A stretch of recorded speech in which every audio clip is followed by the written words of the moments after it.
Okay, we're going to go ahead and get started.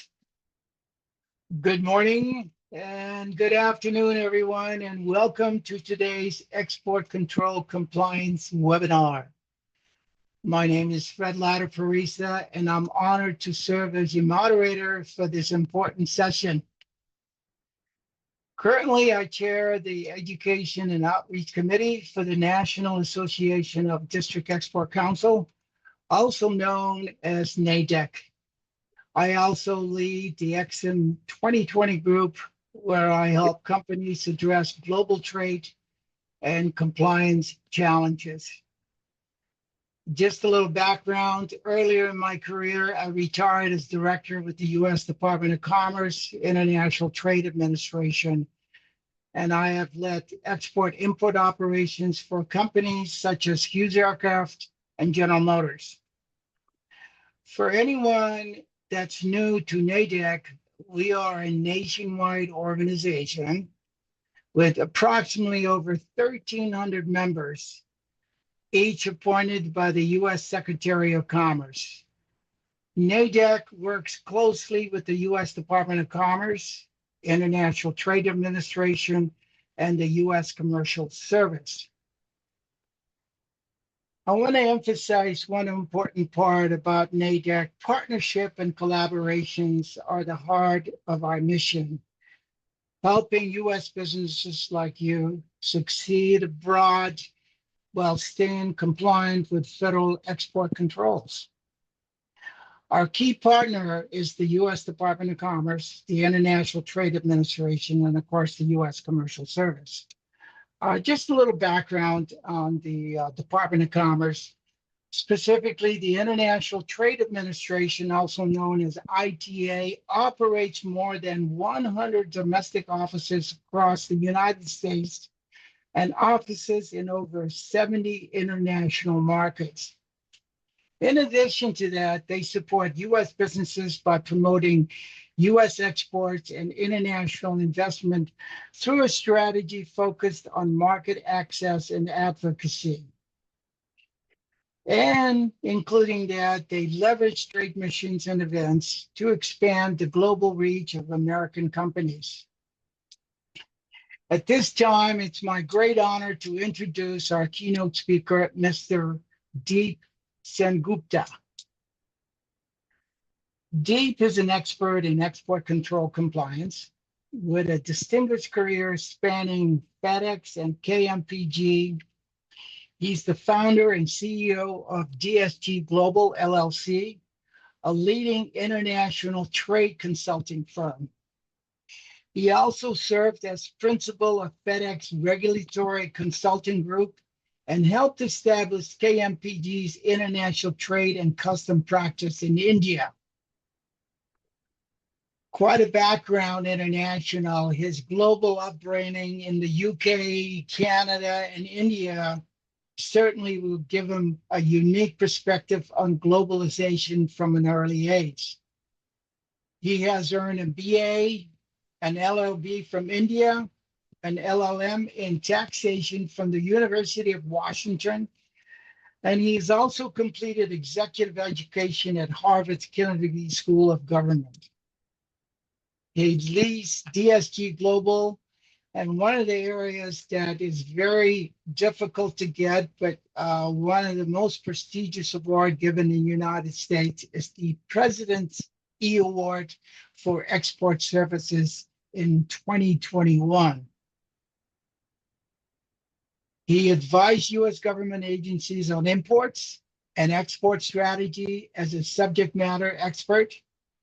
He has served on the Presidential Export Council Subcommittee on Export Administration under the Bureau of Industry and Security from 2011 to 2017, offering private sector feedback on export control reform. He participates in the Customs and Border Protection Working Group between 2013 and 2014 with a focus on export assessments improvements.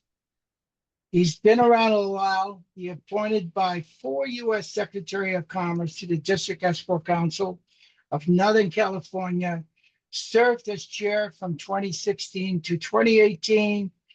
He's sought after speaker on international trade issues and advocates for community service through pro bono and written assistance. Please join me in welcoming Deep Sengupta. Fred, thank you so much for your kind words, and good morning or good afternoon, wherever you are, to all our friends who've taken the time today. I just want to quickly open my slides. Just a quick second. All right. Okay.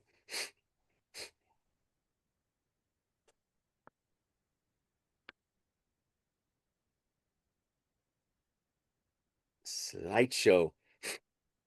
Friends, Fred was extremely lavish in his description, but if there's only one adjective I would like to be known as today, it's a proud DEC member.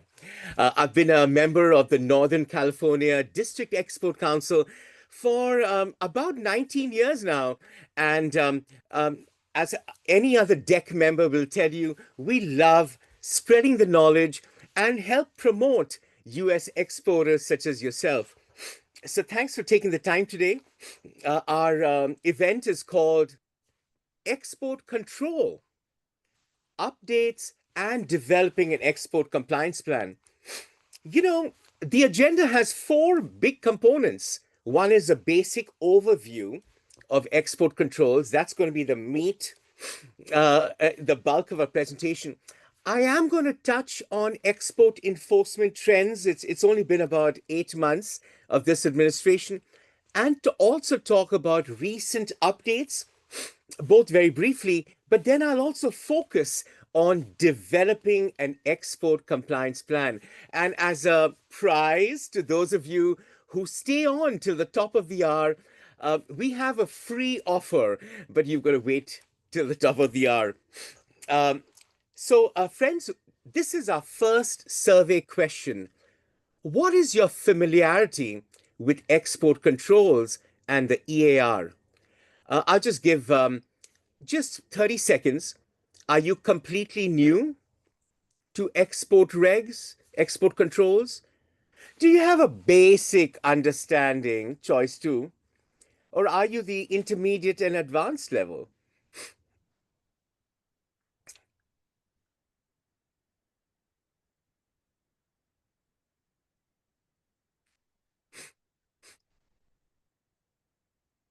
We'll just give a few more seconds.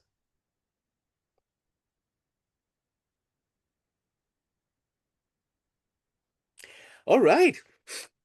So the completely new, only 82 people, that's about half of y'all answered this, but that's okay. 15% said we are completely new to export control rules. Beginner is kind of 41% saying that I do have a basic understanding. And about the same amount, 44% said I am well versed in export controls and have 4+ years experience. So I think on an average, most of you are familiar with this subject.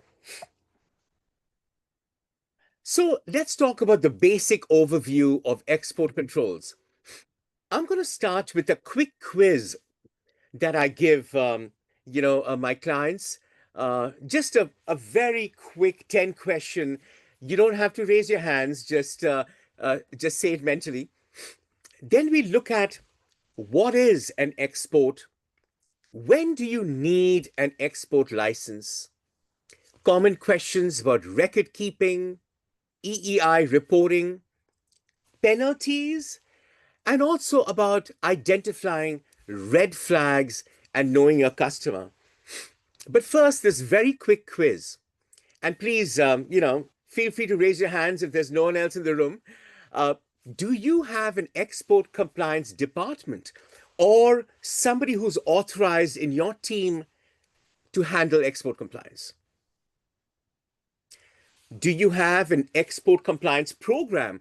I don't mean a software program. I mean a system of checks and balances where everyone knows the responsibility and who's accountable for what. Do you have a written export compliance manual to handle export-related activities? Do you have an up-to-date product dictionary with the ECCN numbers, Schedule B numbers, reasons for control, and CCAT's number, perhaps? And number 5, friends, you can all answer yes to this question because y'all are all receiving your annual training today. So give yourselves a pat on the back. Number 6, how do you ensure that you don't ship to prohibited end users and embargo nations? Sorry, do you ensure? Number 7, no one's perfect and mistakes happen by all of us. Do you perform internal audits frequently and maybe every now and then an external audit to check for errors? Number 8, are all export documentation and filings, such as your commercial invoice, your EEI filing, reviewed for accuracy? Checking for that decimal place in the wrong place, or that the wrong currency sign, or the wrong ECCN number. Number 9, are discrepancies reported to the government, such as a voluntary self-disclosure?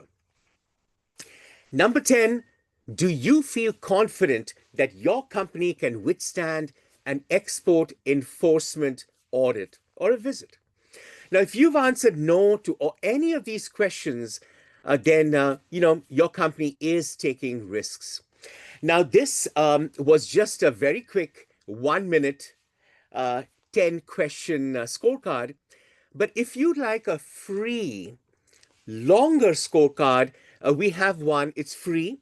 It's on the DSG Global website, right on the home page. If you go further down, it says, what's your export compliance score?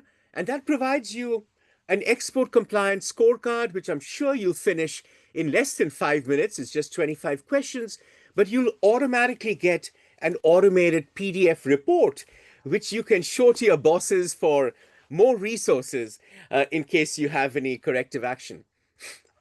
Friends, what is an export? Many of you know an export is a physical shipment out of the United States, but under the export regs, it also includes intangible control technology. This could be software, it could be technology plans, it could be drawings, designs, R&D. It could also be a re-export. So if you ship to Canada, but from Canada they ship to an embargoed country such as Iran or Cuba or Syria still, then that re-export is also subject to US export control rules. I'm based in San Francisco in the Silicon Valley, and foreign nationals, brilliant US educated foreign nationals, still pose a risk under what's known as deemed exports. What that means is if you're transferring control technology to a foreign national or a citizen of a foreign country, and if that technology needed an export license to go to that country, then even transmitting that technology to a citizen of that country is deemed to be an export to that country. There are exceptions if that individual is either a green card holder, which is a permanent resident, or a US citizen, or certain protected nationals as well. Now, these are all the agencies that regulate exports in either a direct or indirect manner. Now, on the left-hand side, I call it direct because the Commerce Department is responsible for dual-use items. I'll explain what that is. The Treasury Department is responsible for embargoes and financial transactions with sanctioned individuals and states. Whenever you're shipping military equipment, that's when defense articles, the State Department's Directorate of Defense Trade Controls comes in. US Census is responsible for just that, statistics and keeping a tab on all US exports and that's part of the Foreign Trade Division under Census. So all our EEI information, which is the electronic export information, is tabulated and analyzed by the Census Group. And finally, even customs under the Department of Homeland Security, they are responsible for enforcing a lot of outbound shipments and stopping them. Each of the departments on the right-hand side, they cover exports for their products under their jurisdiction in some way or the other, such as Department of Energy, Department of Agriculture, FDA, and so on and so forth. Now, what is a dual use item? I say about 95% of all exported items from the USA are really purely for civilian goods. I mean, the furniture, my daughter's dolls, crockery, all that's purely civilian use. But items listed right here were designed for civilian use, but guess what? They could have a nefarious use by terrorists or countries that are unfriendly to the United States, such as on the top left, thermal cameras, mass spectrometers, vacuum pumps. They all have an industrial lab use, but guess what? They could also be used in making nuclear weapons. Biological weapons, increasingly we hear about these university researchers who failed to disclose that they were carrying a biological virus. Now, come on, they're doing research. They're from the CDC or Harvard. However, just take a look at all these items that could be used for making biological weapons. That's bacterial strains, growth media, so on and so forth. At the bottom, under missile technology, we've got simple composites, nanomaterials, aluminum alloys, accelerometers, but guess what? They can also be used for missiles. And that's how countries who need a license to get this or are prohibited, such as certain Russian entities or certain Chinese entities, will try to get this by, posing as anonymous buyers who, pay cash, right, from unsuspecting US companies. So these are examples of dual-use items that the Bureau of Industry and Security monitors. Now, the government's made it really easy for us to find out, do we need an export license? Sorry, that is a bad joke. It couldn't be tougher, right? I mean, whoa, yes, no, yes, no. So I'll break this down into 4 simple questions. First, obviously, is your item subject to the Export Administration regulations, or is it subject to ITAR? And that goes under different jurisdiction of the State Department. But here are the questions you should ask. The first is, what is my ECCN number? You can find it in the Commerce Control List. And if your technology or hardware or software is not listed in the 10 categories in the Commerce Control List, your ECCN number most likely is EAR 99. Step 2, check the general prohibitions. The general prohibitions include you cannot ship to anyone for a prohibited end use, such as chemical, biological weapons, making nuclear products or missiles, or sending it to any embargoed nations, such as Cuba, North Korea. Syria used to be on the list, but it's slowly going to get off that list. North Korea, Iran. And also, there are various lists of restricted parties. I call them prohibited end users that you're not allowed to ship to. The next step is find the country you want to ship to on the country chart and go down the list for the reasons of control. And if there's an X in the box, you need a license, an export license from the BIS, unless, number 4, your ECCN number has a license exception associated with it. It could be an exception CIV for civilian users. It could be an exception for LVS, for a low value shipment, as the case might be, depending upon your ECCN. So let's quickly look at each of these categories.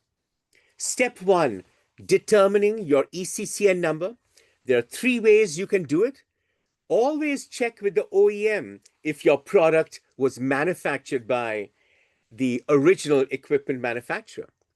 Number two, if you made it yourself, but you're the logistics or compliance person, and I'm not a scientist, I always work with my clients, engineers and scientists and chemists, and go down the list of the commerce control with them and try to see the most applicable ECCN number.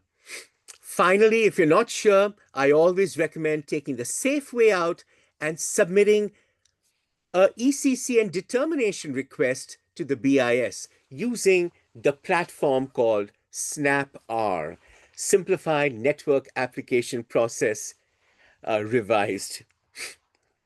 Now, these are the 10 categories of controlled items in the commerce control list. My clients can come from aviation in number 7, electronics and computers, biologics under 1. So what you really need to do, and each of these have a commerce control section. It could be, anywhere between 20 pages to 50 pages. But it's very important to have your scientists go through and say, oh, yes, our computer meets these standards, these requirements.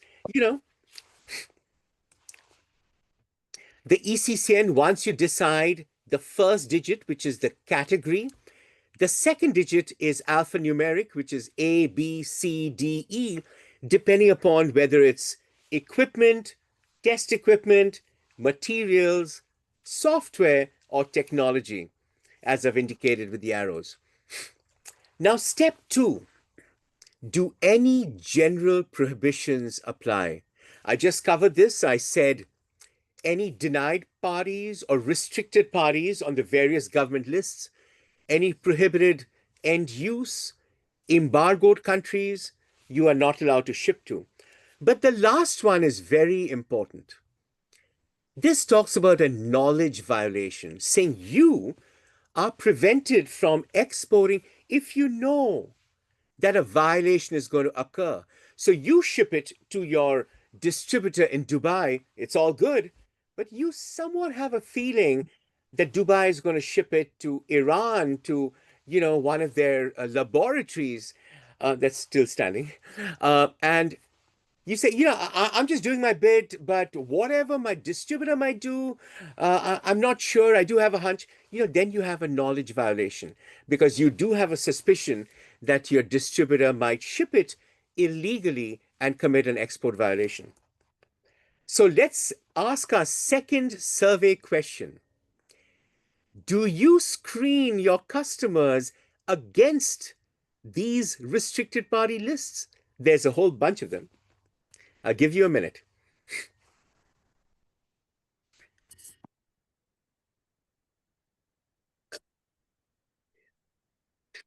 Well, we've got 145 of you today, so we'd love to see a little more participation than the previous question.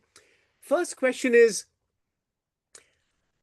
how do you screen your customers against a restricted party list? First answer is, we've been doing business with our customers a long time. We trust our customers, and we don't need to screen them.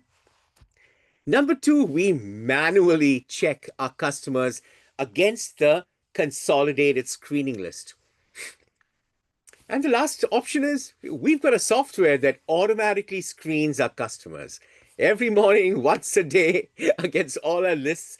And it gives us a whole bunch of matches in the morning. Many are false positives, but still it does a fuzzy logic search and a name search and says, well, are all these people related to, let's say, John Doe, who's on the consolidated screening list as a prohibited end user?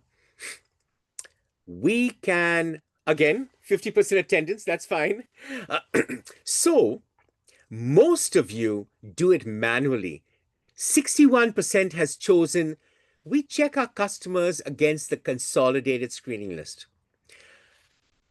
6% of you, 5 of you have said, We trust our customers, and I'm sure it's those companies who have a very, very, very long and tight relationship with their customers, but still checking it every once in a while is a good idea. And 33% of you have a software that automatically screens. Now, what do I recommend? Oh, sorry. Did I just press the wrong? Okay. Um, oops. Sorry, I'm just moving forward. Okay. So, what do I recommend? Um, I recommend that checking the consolidated screening list, which is a combination of the denied persons list, the unverified lists, the entity list, the debarred lists. And this comes from the Commerce Department, the Treasury Department, and the Department of Justice. If you just do it manually, that's fine. But honestly, uh, very often, if you start shipping, over 50 packages a day or over 25 packages a day, to do that screening manually gets a little bothersome. So at that point, you might want to consider looking at many of the different screening vendors that will plug into your system with their software. The step 3 is check the country chart. So once you have your ECCN number, below that, it gives the reasons for control, which looks like this. You see on the second row below, it says CB, that's chemical biological weapons. NP is nuclear proliferation. NS, national security. MT, missile technology. RS, regional stability. Firearms. CC is crime control, and we'll use that as an example. And less than 10 countries are listed for anti-terrorism. So under your ECCN, you'll see the reason for control, and you'll also see if there's any license exceptions before they go into the actual technology that's controlled. Let's say we're trying to ship a taser to a country in that red circle, let's say Argentina. So Argentina has a long history of police oppression way back in the 17th and 80s under Pinochet. It's a great country now. I've been there several times. But the government has said, sorry, you cannot ship a taser to Argentina because there's an X in the box, which means you need an export license. And then we say, hey, but what about Australia? Oh, Australia, there's no check in the box under crime control CC, unless it's under CC2, which is, some kind of knuckles, brass knuckles. So you can ship a taser to Australia. So that's how it works. The next step is, even though it says Argentina is X in the box, so you need a license, let's see if there's any license exception available for that ECCN. It could be RPL, GOV, GFT is RPL is replacement, GFT is gift, BAG is like your personal baggage. So we'll have to see what applies. I also mentioned earlier that LVS is low value shipment. GBS is Group B countries, which are the friendlier countries, mostly European, Australia, New Zealand. So in summary, when do you need an export license? If any general prohibition, like a denied person or an embargoed country or a prohibited end use exists, you need to apply for a license, even if it's EAR 99. But if your product has an ECCN, check if there's an X in the country chart under that reason for control. And then if you don't have any license exceptions and there is an X in the box, you need to submit an export license application. Friends, I won't go into this. SnapR is the platform where you can apply for an export license or an ECCN determination from the government. The BIS, sorry, excuse me. The BIS says they would like to give you a response in 30 days, but calling my friends in the BIS or other customers who using the BIS system right now. It's more like 60 to 90 days is what we're seeing, especially if it needs CCATs, might be closer to 90. So, and with the goal used to always be before COVID, it was about 30 days, but a lot of work has been, um, kind of put on the BIS, this whole import duties on copper, steel, aluminum. So the government's actually asking for a lot more BIS officers to licensing officers. So let's hope they get it because that helps the exporting community get their licenses quickly. Export records need to be kept for 5 years. This contains all the relevant records, starting with the PO, the sales contract, the commercial invoice, and your AES filing. Now, EEI, I'll skip this in the interest of time, but any shipment you make that's more than $2,500 per HS code or Schedule B needs an export license, unless you're shipping it to Canada or there are certain exceptions available. The exceptions could be for software, for intangibles. However, if you're shipping something that needs an export license or is subject to ITAR, then there's no value restriction. Even if it's $5, you'd still need to file the EEI. EEI, I have not had a customer as yet who's had a penalty, but they have penalties on the books. Almost, it's gone up from its original 1,100, now it's 1,740 per day, up to a maximum of 17,412 per violation. And these penalty provisions are administered by CBP or Customs. But the penalties for EAR, it was during the second George Bush's term where the penalties were exponentially increased to $250,000. Now, the civil penalties for an EAR violation is $374,000, almost 1/3 of a million and some change, and it's 1.27 million for an ITAR violation. There's also for willful violations, it could go up to $1 million or up to 20 years of imprisonment. But what I say is a lot more damaging to a company is the denial of export privileges for a couple of years. What if they say you can't ship to your biggest market, let's say China, for 3 years? That could be staggering for any company. Now, the BIS has said the reasons for most violations is just that you're overwhelmed at quarter end. New personnel doesn't get the training if you win the lottery. I like to say, I bet you're coming back to your work. So having training for your second tier staff, having a written manual or an export compliance plan is key.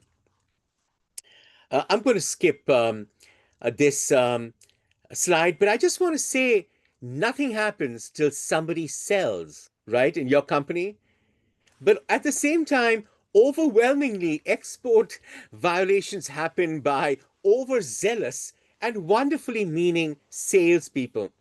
So I always recommend to my clients, bring your sales team in so we can talk to them on what screening and training your distributors need and what research and investigation you need to do into your ultimate end users. Friends, very quickly, what are the trends during this administration? Now, following President Trump's America First trade policy, export enforcement is following the same lead.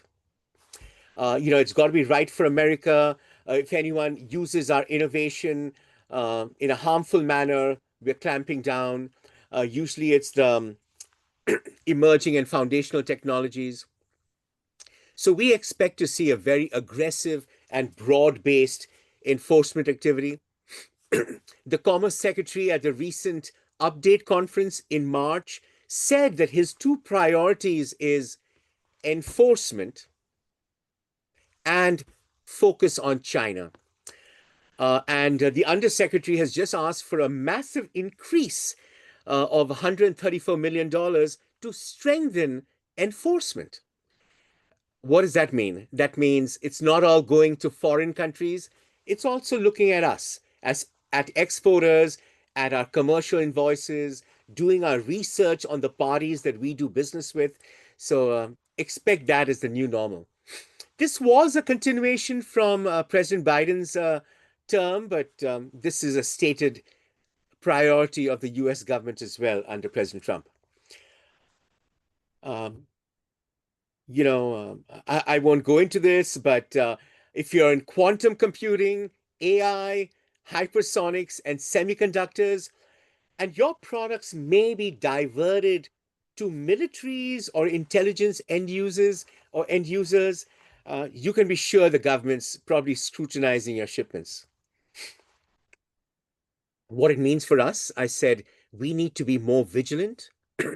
We need to do our due diligence of our partners and have strong compliance programs. Also, if we find a violation, chances are the government can find it too. So consider voluntary self-disclosures.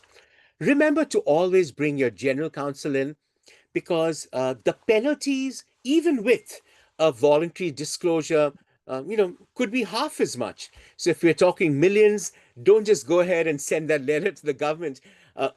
Include your general counsel, because it is a business decision as well. I'm going to slip this slide of recent updates because I want to get into creating a compliance program. But the major changes in the last 6 months was the Syria sanctions.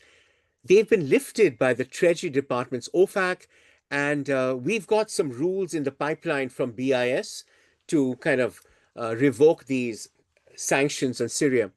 There's another rule that's going to be in place mirroring OFAC's 50% rule. What that means is if your entity that you do business with is more than 50 or more percent owned by a entity on the restricted party lists, then even shipping to your customer or vendor would need a license.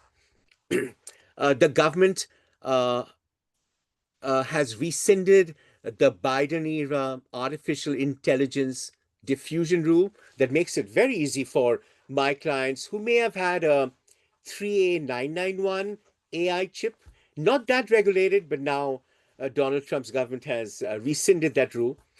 But companies that have higher level AI chips like NVIDIA and AMD that were denied without a license to ship to China, the government's just introduced a very novel idea of a pay-to-play export license.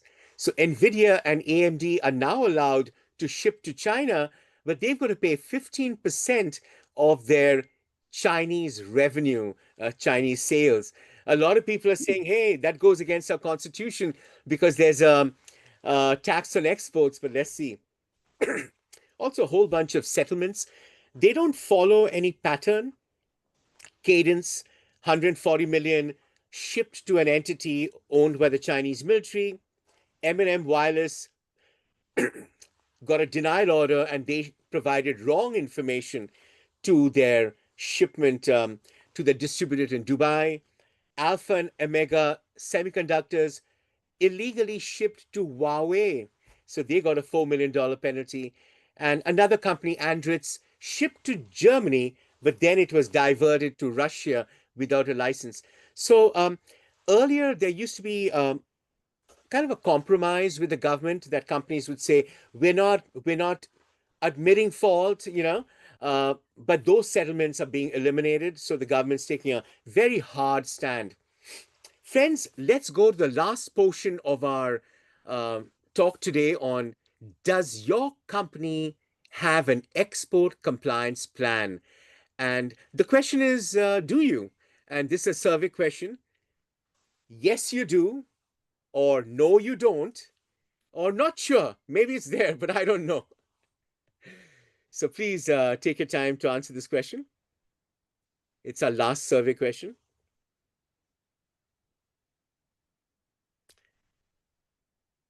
Heidi, I wonder why it's not coming up.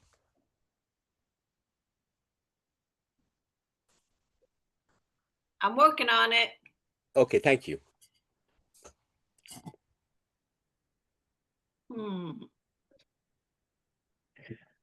I'll tell you why I'm asking this question.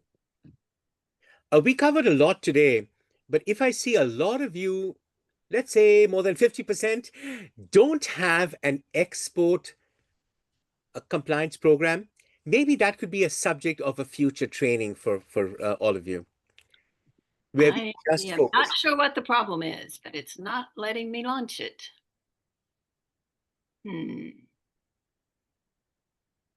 Don't worry, I think we'll still do one. Just focus on developing a written compliance plan. So let's jump into it. What is an export compliance plan? It's actually recommended by the BIS as a written system of checks and balances to ensure that all the departments of your company stay in compliance with export rules. It's also a mitigating factor that can prevent your upper management from jail time, because you can say, hey, we had a written procedure, but something fell through the cracks. So the fact that you had a procedure and normally follow it is a mitigating factor if you ever get a penalty. The government, on its website, you can go to BIS and click on and type in export compliance guidelines and BIS, and you'll get an 80-page document that has 8 different categories on how to create your export compliance program. The first is management commitment. It's got to be top down, where your leaders are giving you the permission, the resources, the encouragement, either the people headcount or the software or tools or training, and they need to demonstrate that management commitment. Number 2 is risk assessment. The government has a large 27-page audit module in that compliance manual. And I recommend everyone do an assessment. Why? Because, if you do your own assessment, you're going to be perfect. You look at yourself in the mirror and say, wow, look at that handsome guy. I've got no faults. But getting somebody else from another department or even an external consultant to do a risk assessment will really uncover gaps or tell you where you are vis-a-vis the industry benchmark.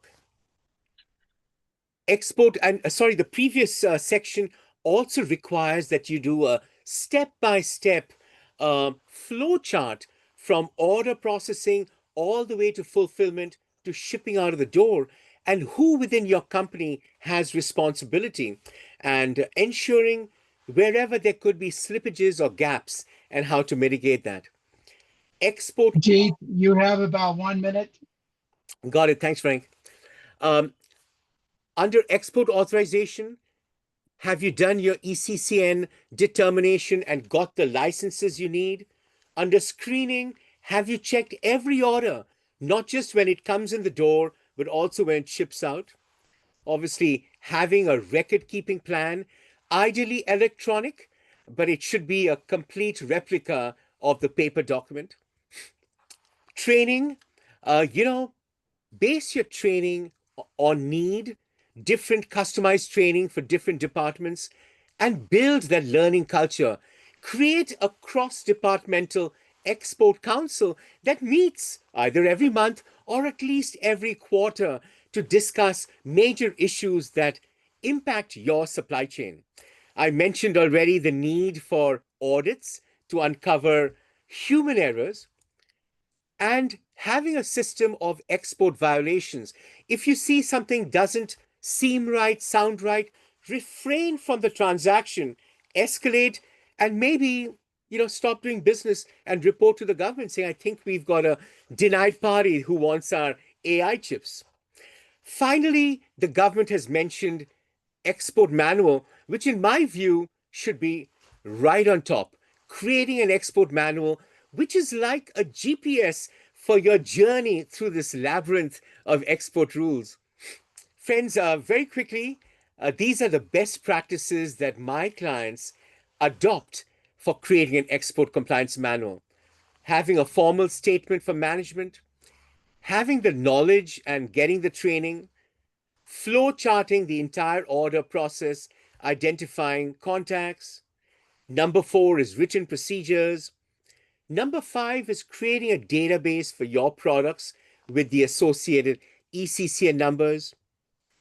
Effective screening for everyone in your supply chain.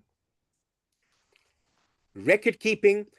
Number 9 is a vendor compliance program. Now, this is not in the regs, but I've seen that 90% of your headache can be resolved if you give enough training and guidance to your vendors, your distributors, so they know what your expectations are, especially with end user checks. Having a training program, formalized audits, and then, being aware of red flags. Friends, here is our free offer for those of you who waited till this long. Since the Export Council and the National Export Council is all about educating and guiding our exporters, and now since the U.S. Commercial Service has really reduced its footprint, we're delighted to offer you, your company, a 1-hour complimentary export training. We've got over 20 different export topics, which if you send me an email or even the national deck at usaexporter.org, we'd love to schedule the free 1-hour training for your team. With that, Fred, I'll pass it over to you.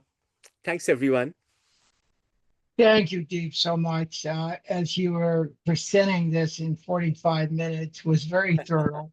Most important, the best practices. And it reminded me from me going back years ago that I need to refresh this every time. It's so critical on that. Having said that, we had some questions already being forwarded. One of the questions that was asked is in relation to the export commodity control number, as also known as ECN numbers. How often should we reconfirm our ECCN number, as we have been using the same EAR 99 codes, which many of them probably are familiar with, for the last 10 years? Was that the entire question? Yes. Yeah. So, Fred, I get this a lot where people say, I ask them, how do you get this EAR 99 item? It looks controlled to me. They said, oh, John, our shipping guy, sorry, John, did it for us and he's been gone 8 years. I get that a lot. Now, what is the risk? The risk is that you are using an outdated code, especially if you're a technology company or your company fits into any of those 10 categories. I highly think you need to be looking at your codes every time you have a innovation, a new product line, but usually every 3 years at least. You should be quickly taking a look and saying, what are the changes and updates? And does it now cover my product? Or guess what? What if we were misclassifying our product to begin with? So I'd recommend doing it fairly often with every new product innovation, at least every 3 years for sure, because changes happen. I think I have about 4 more. What are your views on whether it's a good idea to file a voluntary self-disclosure? So this is the thought process I use. Sometimes, my daughter's doesn't want to attend school because she's got something else. I said, well, you just tell your teacher the truth. She says, Daddy, you're too honest. Okay. So everyone of us want to be honest. We don't want a huge penalty. But when it comes to a prior disclosure, I once asked the head of the BIS about a case, and he just said, Deep, when I was in private practice, I'd tell the company to just move on, fix the error going forward. So what I'm trying to say is that's the advice off the record he gave me. But the truth is, you need to ask yourself, how worrisome is this violation? And secondly, how likely is the BIS to find it? And they're great investigators. So even if there's a likelihood that they might find it, and you say, oh my God, this could be a $20 million penalty because we made 80 exports with no licenses, it's a business decision. And if you say, you know what, uh, at least we'll get half waived if we put in a voluntary self-disclosure and we can absorb it, then I'd say go for it by all means. But involve your CFO, involve your head of legal, because it is that business decision. But if the penalty wasn't that huge, I would always recommend everyone to come clean, do a mea culpa confession through a voluntary disclosure. But the penalties are huge. So you need to kind of weigh the likelihood of being, you know, caught and how often has the violation occurred.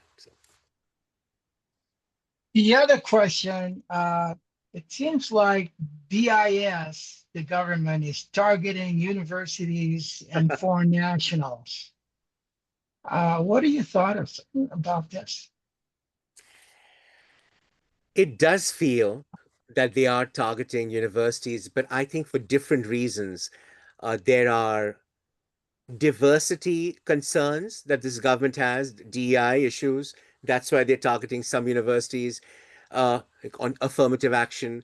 They're also targeting universities on anti-Semitism and not doing enough. But regarding export controls, this scrutiny started around 10 plus years ago when the government realized they did a study on deemed export issues, export control uh, in universities, and they found very few universities had good compliance programs. That was a concern. I'll tell you why. Because you're getting all these brilliant foreign students who are doing advanced research in your university, and that could go away. That technology could be passed to maybe the Iranian army or the Chinese army, possibly. Also, a lot of foreign investment comes in from these foreign entities at US universities to do research. So that's another deemed export violation. As far as in the recent past, you might have heard about, a Harvard researcher coming in with biological samples, which she didn't frog's embryo, which she didn't declare. Those are really minor issues. But ideally, what's going on now is universities, all the major research universities, have export control officers to ensure that their research is not just fundamental research, which is exempt, but doesn't need an export license for foreign nationals and transferring it to foreign parties. So there is a lot of scrutiny, but I won't say the government's kind of targeting the universities as a big violator. So. I've got about 6 more questions. If you could summarize each of them, if you don't mind, we got about 6 minutes left. I have a question from the chat. I have a doubt as a forwarder if the product has a export commodity control number 9A991, but the value is 1,000 and customer confirms NLR, and we also confirmed on the country chart. Do we need to submit the AES filing? Good question. It's a combination of two. You need to file an AES if the dollar value is more than $2,500 per Schedule B. This is only 1,000. However, if your product needs an export license through the EAR or even subject to ITAR, then regardless of the value, you need to do an EEI filing. In this case, if they think it's EAR 99, but you're unsure, you need to clarify that question and confirm that first, and automatically you'll know whether or not you need an EEI or not. Feel free to send me an email so I can discuss the specifics over a complimentary call. A question was asked about power presentation, and I could address that. Yes, we will provide a copy of the power presentation, and the slide 40 will be part of that. And I believe that was one of the questions that came out. My other follow-up question is, how often should we screen our customers if we have been using the same vendor for over 5 years? So here is, it depends upon your industry. If your product is in a controlled environment, you screen more often. But imagine this. Imagine you screen your customer the moment their order comes in.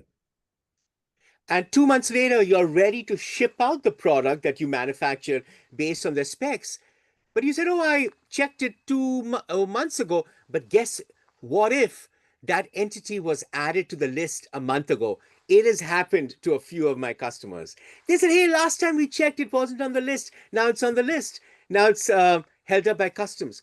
So I would recommend doing screening it before a shipment and after any shipment, regardless of whether you've been in business with them for ages. You just never know when they've been added on the list. A couple of more questions from chat. Some great questions here.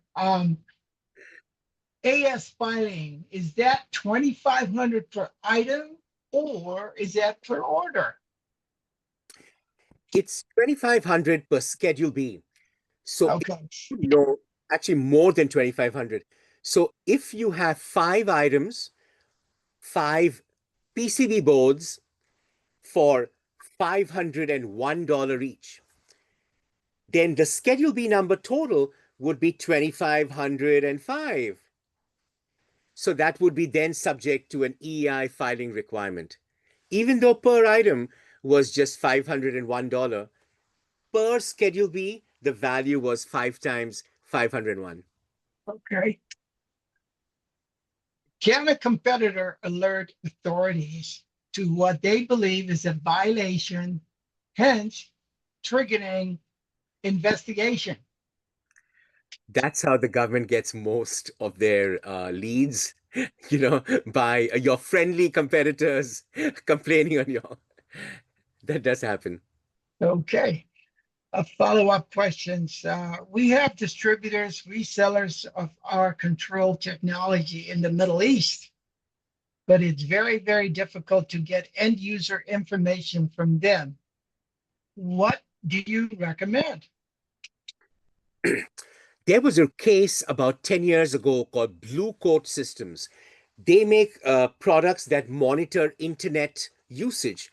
It's all well and good, but the government of Syria, Syria got a hold of it and used it to track the internet use of their freedom fighters, right? The people against the government. So there was a Wall Street Journal investigation, and this company got a huge fine. But what they said is, Blue Coat Systems in Sunnyvale, but they said, you know what? We trained our distributors. We gave distributors our expectations in writing. The distributor in the Middle East then decided to incorrectly fill up the paperwork and ship it to Syria. It's not our fault. And the government agreed. So the question is, you as a US exporter must do your diligence, everything you can do to ensure your distributor follows US export laws. So you really can't control your distributor beyond a point, other than stop doing business with them, but you need to take the actions like train them, put it in the language that diversion contrary to US law is prohibited, and many other suggestions I could give you there. Final question. Is it a requirement that we have an external auditor, or will an internal finance team be sufficient? Great question. I am always partial to an external consultant. I am biased but honestly, if you have an unrelated department, not your compliance team, but an unrelated department, fill out an audit module, an audit questionnaire. I'm happy to give one, free of cost if anyone writes to me. And if your adjacent department, let's say finance or quality control, uses a couple of sample export entries and do an audit, that is fine. It shows that you've done your due diligence. I would, however, recommend every so often, maybe every 3 years, instead of doing your annual audit, be an internal audit. You could get your outside consultant or your auditors to come in, just a little dispassionate. They know what the industry uh, perspectives, best practices are, and they'll say, you know what, you think you're great, but the truth is, compared to others in your field who are our clients as well, it's pretty basic, and these are the errors that could happen. So that kind of, if your company has the money, that kind of input from an external auditor is really amazing. But an internal audit, if it's done robustly, unbiased, is perfectly fine. Steve, as one attendee said, great presentation. Thank you. But before we log off, I want to make sure that each and every one of you complete the survey so we could get a good feedback. That's one on the survey. Two, it's important we continue to have monthly webinars. We look forward for collaborations. We look forward for partnerships. And these are the things in support of you as a U.S. exporter. So if you take a look at the latest PowerPoint, that gives you an idea in terms of what we're looking for. Did you want to say something on that, Heidi? Yes. Yes, everyone who registered will be put on the NADEC newsletter list. So be checking your email for newsletter announcements about upcoming webinars. Right. Well, with that, I just also wanted to take a moment and thank Heidi in particular and the NADEC team for putting this together, and of course our keynote speaker. And just keep an eye on that. And we look forward to our next webinar. From those on the East Coast and from those on the West Coast, have a wonderful day and take care. Thanks, everyone. And a big thank you to Heidi and Fred from the NADEC for organizing this. Next time, we'll make it 90 minutes. And thanks again to all of you for coming, and hope our paths cross again. Bye-bye.